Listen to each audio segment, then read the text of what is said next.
আমার আজকের রেসিপি ওলকপির ডালনা করব। কে ডালনা করে খেয়েছো কমেন্টে জানিও। সবাই তো মাছ দিয়ে খাও, আমিও মাছ দিয়ে খাই, তাই আমি আজকে ডালনা রান্না করলাম। 5 ফোড়ন কাঁচা লঙ্কা ফোড়ন দিয়ে আলুগুলো তুলে দিয়েছি, তারপর কেটে কুচিয়ে রাখা কপিটা দিয়ে ঢাকা দিয়ে রেখেছিলাম কিছু সময়। তারপরে পরিমাণ মতো লবণ আর হলুদ দিয়ে কিছু মটরশুঁটি তুলে দিয়েছি, দিয়ে এবার একটু জল দিয়ে দেব, দিয়ে একটু আদা বাটা দেব আর একটু জিরের গুঁড়ো দেব, দিয়ে কিছু সময় কষিয়ে নেব। নিয়ে তারপরে জল দিয়ে ঢাকা দিয়ে রেখে দেবো, রান্নাটা করে নেব সিদ্ধ হওয়া পর্যন্ত। অল্প আছে, বেশ সিদ্ধটা হয়ে গেছে।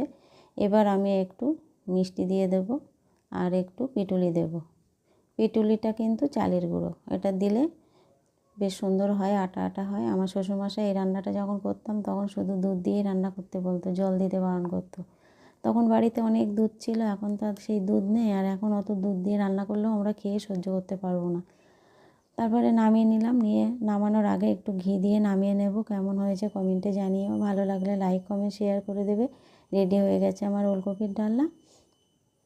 আমাদের বাড়িতে মাছ দিয়ে বেশি কম হয়, বেশি রান্না হয় না, বেশি এইভাবে ডালনাটা রান্না করি। তা আজকে ভাবলাম তোমাদের কাছে শেয়ার করি ওলকপির ডালনাটা কেমন হয়েছে কমেন্টে জানাবে। কিন্তু রেডি হয়ে গেছে, এটা আমার শ্বশুরমশাইয়ের রেসিপি।